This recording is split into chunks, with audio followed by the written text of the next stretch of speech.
একজন আসামিকে গুম করে রাখার সময়ে তার স্ত্রীকে, তার বিশ্ববিদ্যালয়ে পড়ুয়া স্ত্রীকে তার স্বামীকে হত্যার ভয় দেখিয়ে তাকে বাধ্য করে একাধিকবার রমজান মাসে রোজা ভাঙিয়ে তাকে ধর্ষণ করা হয়েছে। এই তথ্য প্রমাণাদি আমাদের কাছে এসেছে। আসামি আলেপ উদ্দিন, এডিশনাল এসপি, সাবেক র্যাবের একজন কোম্পানি কমান্ডার।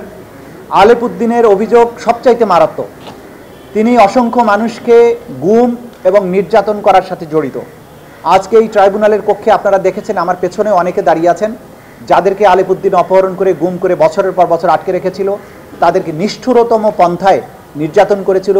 ইলেকট্রিক শক দেয়া, চোখ বেঁধে রাখা, উল্টো করে ঝুলিয়ে পেটানো, বিদ্যুতায়িত করা, এবং সবচাইতে মারাত্মক যেটা করেছিলেন, ক্যামেরায় ওয়াও, স্টাইল দেখাও, Xenon X21 পারলে ঠেকাও। যে একজন আসামিকে গুম করে রাখার সময়ে তার স্ত্রীকে, তার বিশ্ববিদ্যালয়ে পড়ুয়া স্ত্রীকে তার স্বামীকে হত্যার ভয় দেখিয়ে তাকে বাধ্য করে একাধিকবার রমজান মাসে রোজা ভাঙিয়ে তাকে ধর্ষণ করা হয়েছে। এই তথ্য প্রমাণাদি আমাদের কাছে এসেছে। আমরা এগুলো ট্রাইব্যুনালকে জানিয়েছি যে এরকম নিষ্ঠুর এবং জঘন্যতম অপরাধী যারা, তাদের ব্যাপারে তদন্ত কার্য পরিচালনা করতে সময় লাগবে। কারণ প্রতিদিনই নতুন নতুন ভিকটিমরা আমাদের কাছে অভিযোগগুলো নিয়ে আসছেন এবং তাদের তদন্ত এবং তাদের বক্তব্য, তাদের এভিডেন্স কালেকশন করার জন্য আমাদের সময় দরকার। এই সময় শেষ হলে যথাসময়ে তাদের ব্যাপারে তদন্ত রিপোর্ট দাখিল করে তাদের বিরুদ্ধে আনুষ্ঠানিক বিচার প্রক্রিয়া যাতে শুরু করা যায়, সেই ব্যাপারে আমাদের তদন্ত সংস্থা দিনরাত কাজ করছে। চৌধুরী আব্দুল্লাহ মামুনের মোবাইল ফোন এখনো পর্যন্ত জব্দ করা যায় নাই কেন? আমরা যেটা আমাদের তদন্ত সংস্থা চেষ্টা করেছে, তার মোবাইল ফোনের ব্যাপারে তাকে আমরা জিজ্ঞাসাবাদ করেছি, মানে আমাদের তদন্ত সংস্থা জিজ্ঞাসাবাদ করেছে। তিনি বলেছেন এই মোবাইল ফোন হারিয়ে গেছে। তার এই বক্তব্য সন্তোষজনক নয়, কারণ তিনি গ্রেপ্তার হওয়ার পূর্বে সেনানিবাসে ছিলেন বলে তিনি জানিয়েছেন। তারপরে তার মোবাইল ফোন থেকে তিনি সোশ্যাল মিডিয়াতে বক্তব্য দিয়েছেন 5ই আগস্টের পরে। সুতরাং তার এই মোবাইলে গুরুত্বপূর্ণ এভিডেন্স আছে, এটা আমরা আমাদেরকে যে কোনো মূল্যে পেতে হবে।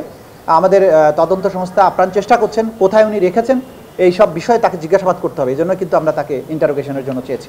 এবং প্রত্যেক আসামির মোবাইল থেকেই আসলে অনেক গুরুত্বপূর্ণ তথ্য পাওয়া যাবে। এই জন্য আমাদের কাছে এটা একটা অমূল্য সম্পদ। আজকে আমরা আরেকটা কথাও আপনাদের মাধ্যমে জাতির কাছে বলবো, যারা এই আসামিদের মাধ্যমে গুমের শিকার হয়েছিলেন, তারা দয়া করে তাদের অভিযোগগুলো আমাদের তদন্ত সংস্থার কাছে অথবা আমাদের আন্তর্জাতিক অপরাধ ট্রাইব্যুনালের প্রসিকিউশনের কাছে নিয়ে আসুন নির্ভয়ে। বাংলাদেশ এখন স্বাধীন হয়েছে। অপরাধীদেরকে যাদের বিরুদ্ধেই প্রমাণ পাওয়া যাবে তাদের বিরুদ্ধে যথাযথ আইনগত ব্যবস্থা গ্রহণ করা হবে।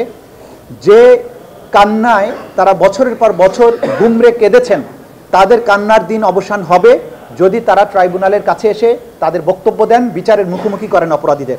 আমরা চাই অপরাধীদের বিচারের মাধ্যমে বাংলাদেশ কলঙ্কমুক্ত হোক এবং যারা গুমরে গুমরে কেঁদেছেন বছরের পর বছর, তাদের কান্নার অবসান হোক।